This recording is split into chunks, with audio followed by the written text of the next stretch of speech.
Hello everyone and welcome to Module 6 Video 2. So in this video we're going to talk about how to actually honour the land wights. In the last video we went over sort of what the land spirits are, what the history says about them, and what they can do for us, why we should honour them. In this one we're going to talk about now how to honour the land spirits. So firstly, land spirits are honoured in natural places. Usually they inhabit unusual natural features or singular old trees. So you're not going to be honouring them necessarily in your home. You might do it in your garden, or it might be a local tree or a shrine or, a spring or river or forest or something like that. So you need to go out to those places to honour them, okay? Or a mountain or a lake or somewhere out in nature. For me, where I live, we've got a local forest, maybe half an hour's walk away, and there's this big rock in that forest. Okay, and I see that as the place where the land spirit or a land spirit dwells, and I take them offerings sometimes. So their offerings, okay, as we said in the last video, their worship, as we said in the last video, involves giving sacrifices, making vows, and feasting with food and drink. Okay, so what I'm suggesting you do is go on a picnic, bring some food and drink to a special natural place. Okay, pour out an offering in their name. Okay, maybe pray, and then have a feast. Okay, and that is how you can honor the land spirit. Okay, and get to know them. And many of the same rules apply to land spirits as we talked about with the elves last time. So be polite and respectful. Don't relieve yourself near them. Advise them if you need to destroy the place and give them some time to move out. Okay, these are things we talked about last time. If you go back and have a look at the videos in the last module. So some special rules, though, do seem to be for the land spirits themselves. So firstly, they're offended if blood is shed on their land. Okay, in our bigger saga, there's an example of this. Okay, this is different to the elves because, like we saw in Cormac's saga, the elves, you had to slaughter the cattle and give the blood to the elves in order to get healing. Whereas for the land spirits, they don't like blood according to the lore. Okay, so don't give blood as a sacrifice. They also dislike loud noises. Okay, so be careful about making loud noises when you're out in nature. Don't ever needlessly damage anything in nature, okay? So don't go breaking trees and branches and throwing rubbish and all that sort of things, okay? So very importantly, remember, they're the guardians there. They're looking after the land, okay? So their interest is going to be in the health, the fertility, the prosperity of that particular land area. And if you as a human come by and have a big impact, you're going to anger them, okay? So remember rules like leave no trace, okay? Pick up any litter you see. If you've got a garden, don't use pesticides in that garden, okay? Help the wildlife there. So make a wildlife-friendly garden, get involved in conservation in that area. These are all ways that you can show the land spirits that you care about the same things they do, and so therefore build a relationship with them. If you do have a garden, leave a wild space in your garden specifically for them. So maybe in a corner of your garden, leave a little wild area there, okay? Let it grow naturally, let the land spirits have that place. It's a good idea to make an outdoor altar to them, and we're going to have a look at some examples of altars in a minute. In Module 2, we discussed altars and outdoor altars. So you can go back and watch that to get some ideas, okay? Have a representation of them on your altar, okay? So they're depicted in many ways, as we've said, but often they're seen as a dragon or a serpent or a worm. There's lots of places, so we'll go through some examples. So there's lots of place names with the word Drake in it, okay, which is dragon essentially. You've got the Lud and Lefelis tale. Now, this is a Celtic tale, really, but essentially the idea is that there's the white dragon of Britain, of England, and the red dragon of Wales, and basically they're underneath, they're down under the ground, and they're fighting each other. And it's causing an earthquake, which is causing this castle to basically the foundations of the castle to go basically. So they're portraying essentially, it's like a mythological portrayal of the land, the two lands, or the people of those lands anyway, fighting each other. So they're representations of the land itself. Okay, these dragons. There's also a lot of examples of places with worm in its name, particularly in sort of Anglo-Saxon areas, which show again that there's some sort of like dragon or big serpent that lives under the ground. Again, it's a mythological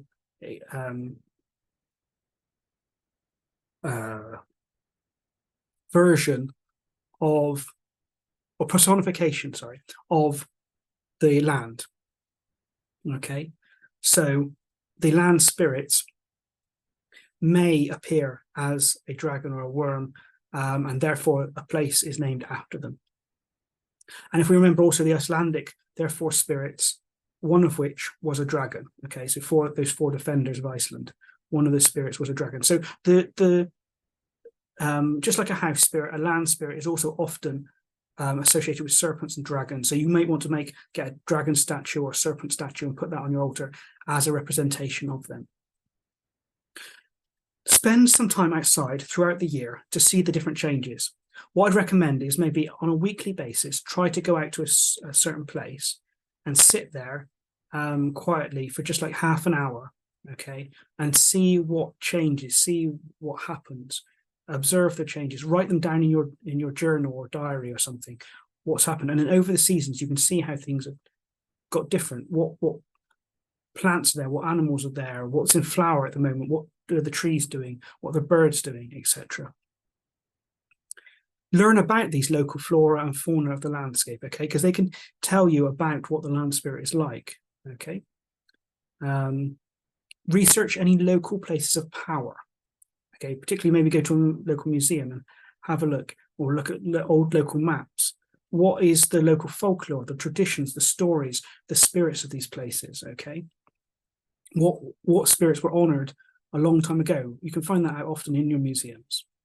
Okay, and that should give you some idea of what are the land spirits like in your area. Who are they? Maybe even their names, perhaps. Consider dedicating special days as feast days for them.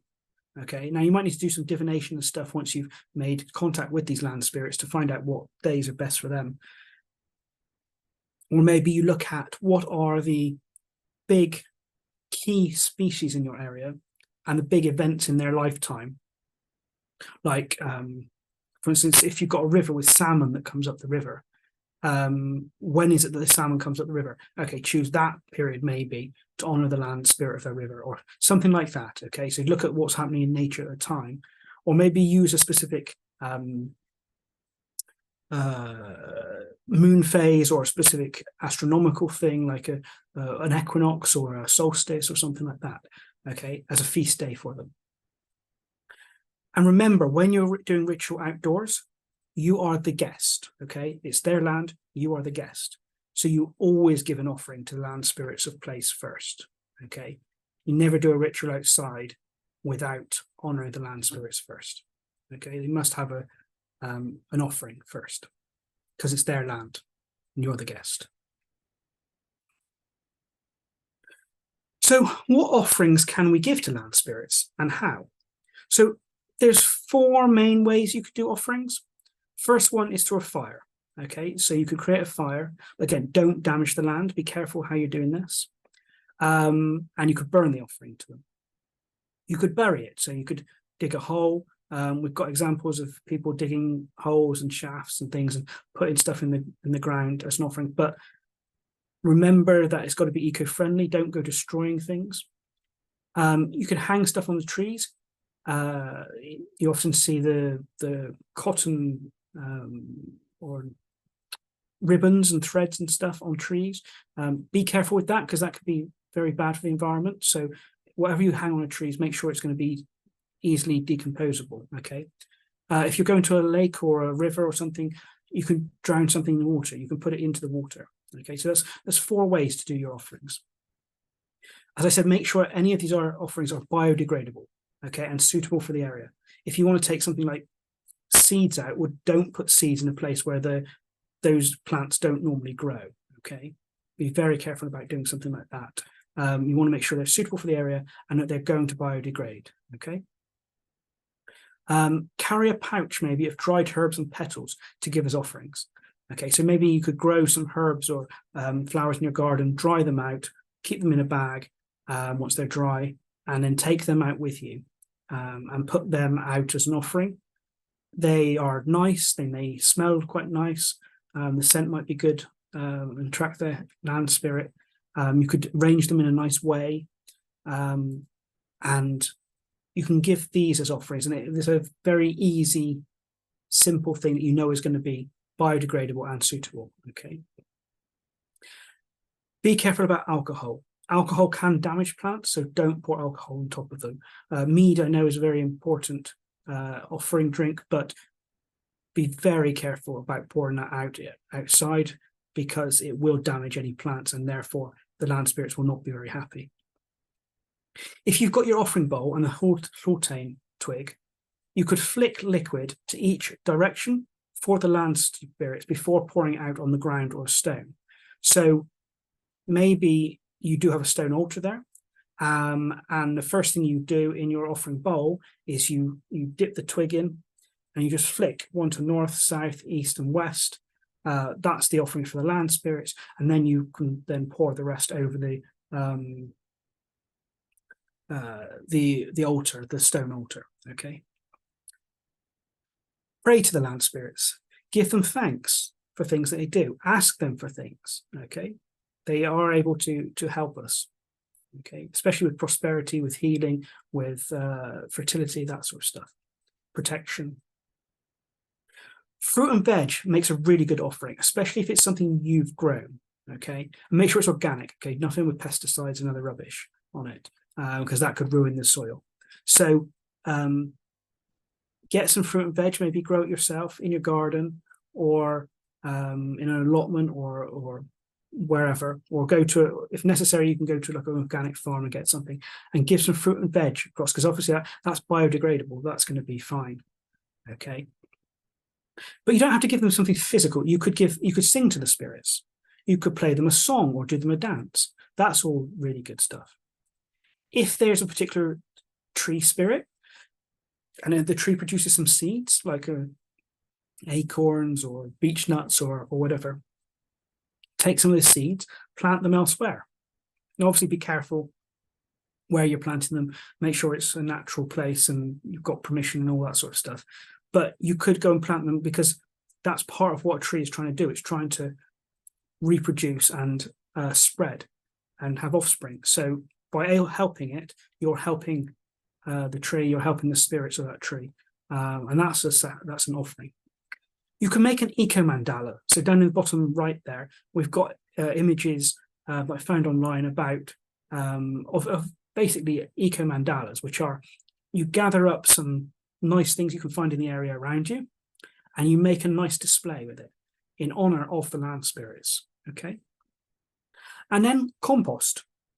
So if you put things into the compost, okay, that's going to, or you put compost on your land, your garden maybe, that's helping these spirits. Okay. Don't get peat compost, get peat free compost, but that's helping to build the soil of the land. It's helping to build the fertility of the land. So that is an offering in itself for the land spirits. And if you're interested in that sort of thing, maybe have a look at permaculture and their methods and ideas for making it, because they are very much about environmentally friendly gardening and agriculture and things like that. So those are some ideas of what you can do as offerings. Okay. Key things: make sure it's biodegradable and suitable for the area. Okay. And it doesn't have to be physical, it can be a song or a dance or something. Okay, so let's talk about the Vardtrad, the guardian tree. Now, I have briefly mentioned this before, but essentially, it's the tree that stands in the middle of the farmyard, okay? In your case, it may be that you have a garden with a particular tree in it, okay? And what you can do is make that tree a focus place for your worship. Or maybe just if you don't have a garden, use a local tree nearby, particularly if it's like a really old and ancient tree, okay? And we see across cultures, lots of cultures have particular trees that are the focus of worship, okay? So Lakuta, he says, a tree often stands next to the main house in Scandinavian countries. The tree is frequently a birch and is reputedly the home of the land spirit. The most common name for this spirit is Gardvord, guard meaning boundary or wall, and vord meaning guardian, okay? The tree is called Vardtrad or Vord tree, the Tomtetrad, or the Tuntra. The tree can be oak, birch, elder, or elm, and is considered to be the totem tree on which the family fortunes depend, and the dwelling place of the Tomtegruber, the land spirit. Offerings of food were placed at its feet, and its roots were sometimes watered with milk. Okay, so what do we got here? So we've got this central tree, okay, in the farmyard or next to the house, that is seen as the home of the land spirit. The land spirit of this particular area dwells within that tree, okay? It's protective, it's a guardian, and it's seen as so important that the fortunes of the tree are what the family's fortunes are going to be like, okay? Because the land spirit who helps that family dwells in there. Sometimes it could be the house spirit as well, but in this case, we're talking about the land spirit. And they're giving offerings of food at its feet, and sometimes giving it milk, okay, as offering. So this is something you could do in your garden. You could designate one of the trees, particularly if you've got a birch tree or oak or elder or elm, or you could do some divination to find out whether a particular tree on your land has a tree spirit or land spirit living in it, okay? Or you could ask a land spirit to inhabit that particular tree, if possible. And then you could start to make that a focus of your worship, okay? Maybe you can build your rock altar next to it, or maybe you don't want to build a rock altar and you just want to use the tree. And that's fine, you can go to it, you can pray to it. You can see it as your version of the world tree, okay? A gateway in which you can connect with the land spirits, okay, like a telephone to call to the spirit world, okay, like a direct communication, a direct connection you can use, and give it offerings, pray there, give it milk. See, milk is okay for the tree, whereas alcohol is not, which is why I suggest water or milk being the best ones there. Now, it is a sacred tree. It's sometimes planted in the center of a garden or a family farm, as I've said, or even sometimes on the grave of the original farmer. And so he's thought to be the one that indwells in that tree then as the land spirit. It's a really good place for where rituals can be carried out and where offerings can be left. And even after you've done a ritual, say indoors or something, you could take the stuff out and put it there as to leave the offerings for the land spirits, what's left. Just remember, be careful what you're putting out there, because it might attract rats and things. So just make sure it's eco-friendly if you're going to do that. So you could have an altar, or you can have this tree as well, that you can honor the land spirit. You could also consider doing some tree ceremonies, either at this tree or at other trees. So you can celebrate the special life cycles of your tree itself with festivals throughout the year. So if I give you an example, we've got an elder tree in my garden, okay? Now, elder trees, they burst into bud around the end of January, the beginning of February. So around Imbolc, Candlemas, or that sort of date, okay? So to me, that's a good time that I can honor the spirit of the tree, okay? Then in June, we have the tree coming into flower, okay? And it produces elderflowers, which you can make things like elder cordial with and stuff like that. So you could have an offering of elderflower cordial that you make yourself out of it. You could honor the tree at that point. And again, in September, you get the elderberries. So you could have some sort of offering or some sort of ceremony at that time. So you think about the specific times in that the tree's life cycle and have festivals at that point.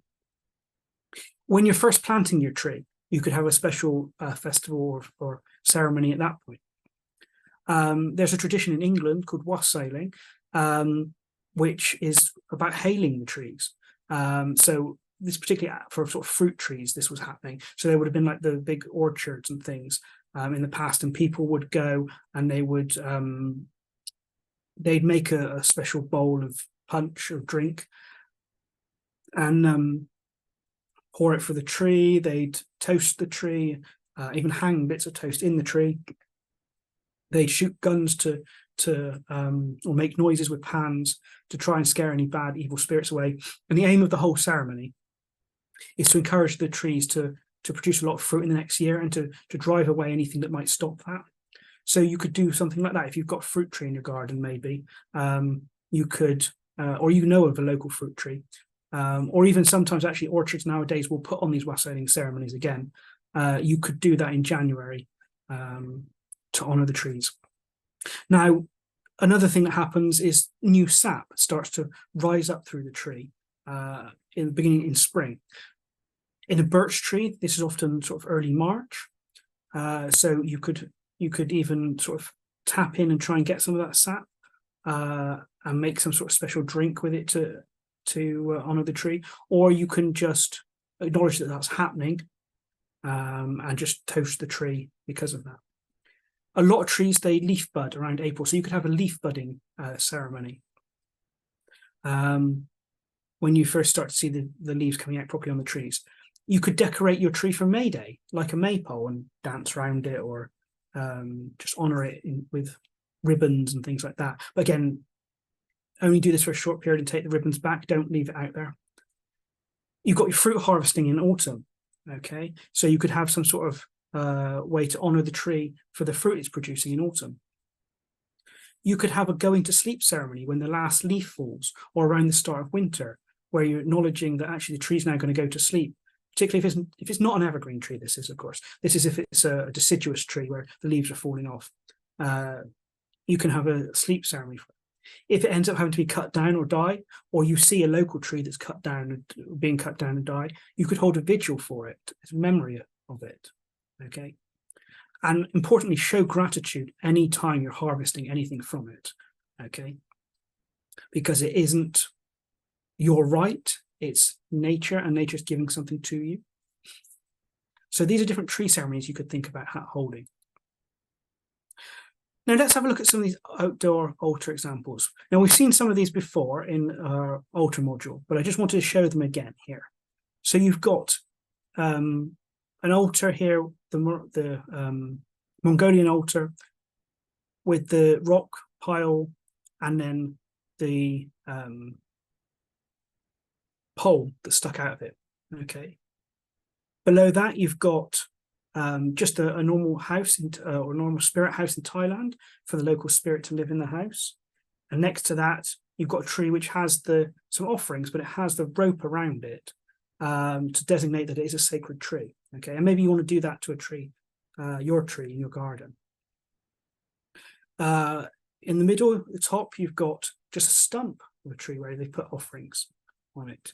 And below that, you've got the rock altar. So you can have a tree altar, you can have a rock altar, okay, which we talked about. You've got on the right there another rock with the holes in it, the alf mills, where you can pour milk in.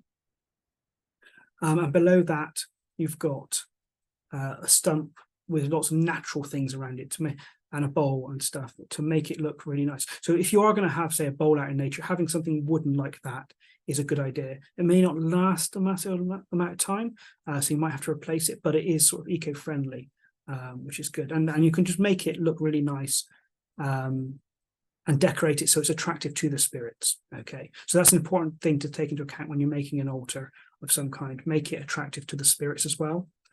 Okay, and try to use natural things if you can. So these are some examples of you can have an outdoor altar to your land spirit, whether that's tree, stone, rock, whatever. We've got some more examples here. So on the left, we've got a Shinto Japanese one, okay, and which again, you've got the rock around it with the bits of material and paper off of it to designate that it's an important tree. You've got one in the top right there. I think that's Korea. Yes, it is Korea, where they've not tied the rope around the tree because you've got to be careful that you're not essentially strangling the tree as it starts to grow bigger. But they've got the rope slightly about round it, and you can see lots of little bits of paper tied on it with people's prayers. So that's something you could do. You could put some rope around the tree and tie your prayers to it. Below that, you've got a spirit house that's actually ended up sort of the tree's grown round it. So if you can find some little root things, you can move apart a little bit, put that in. You could make a little spirit house for the tree, put offerings in there. I'd be careful with doing that. And you can see obviously it's not eco-friendly stuff there. So, but it's just an example, something to think about. And in the middle, you've got a tree where people have tied ribbons on it to honor the tree spirits. Again, that's not eco-friendly necessarily, so be careful if you're going to do that. Make sure it is something that's biodegradable. And try not to encourage others to do that. If you do put something up, it might encourage others to do the same, but they might not use biodegradable things. So just be careful and think through what you're doing, okay?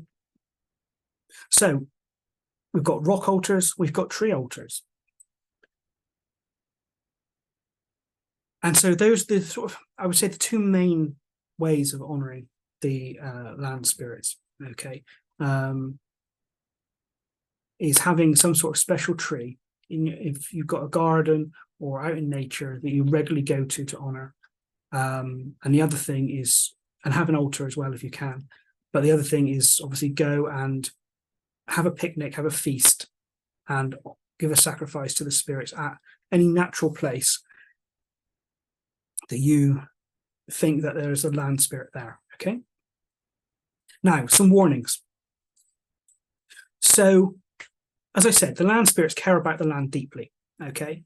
And if you treat the land badly, they will treat you badly, okay? You need to be very careful what you're doing. Don't hurt the land. You need to be environmentally friendly. You need to be respectful and not damaging anything. So firstly, do not destroy the trees and holy sites, okay? We've got you see on the top right there, people have lit fires beneath the trees, okay? Why someone would do that, I have no idea. I don't know why it's thought acceptable, but people do that. And sometimes they do it maybe because it's raining or something, or they do it inside the tree because they decided the tree's dead. But actually, if the tree stood up, it's not dead, okay?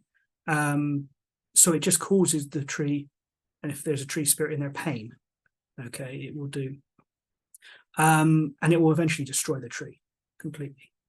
Or putting a fire quite near a tree, again, could have, if the branches are low, it could start burning those, okay? So don't do that. Unfortunately, there have been some cases recently where I think it's pagan groups have gone out and had a ritual near trees, and the trees ended up on fire. And some of these are really ancient old trees as well, have been destroyed. So please do not do that. You've also got next to that picture where people have carved runes on the tree. Again, you're cutting into the bark. And when you do that, essentially you're cutting into the tree's skin. You're exposing it to any infections and things from outside. So it might not seem like it's damaging the tree, but actually you're essentially opening it up to any infection, bad things getting into it. So please do not do that, okay? You can see below, you've got the Stonehenge, where people have a party and they just litter the place, okay? And on the right, you've got a picture, bottom right there, of people who have left wax or paint or something on a rock in an old ancient place. And there's a lot of examples nowadays of people lighting a candle, putting it on top of a rock, and then the candle wax or burns down over to the rock. And again, it's ruining it, okay? So do not destroy the trees or holy sites. Don't carve into them. Don't light fires or candles beneath them. Do not litter. Do not let candle wax go onto sacred stones, okay, etc. The aim is about leaving no trace. You're respecting the place, respecting the spirits of that place. And if you leave no trace, then you've done your job right. If you do leave a trace, then it's likely you're annoying the spirits, okay? That's probably the best way of understanding, differentiating between the two, okay? So if you annoy the spirits, they will come after you, so will the police. So don't do it, okay? When you go to a natural place, act respectfully. You are the guest. They are the host. Act like it. Act like a guest, okay? And show lots of respect, okay? And be very careful about things. If you want a fire, have a fire pit, or make sure you've cleared an area properly, or make sure that candles are in jars, so there's no risk of them burning anything, okay, or melting wax, or just be careful, basically. So don't destroy nature. You'll be fine with the nature spirits, okay.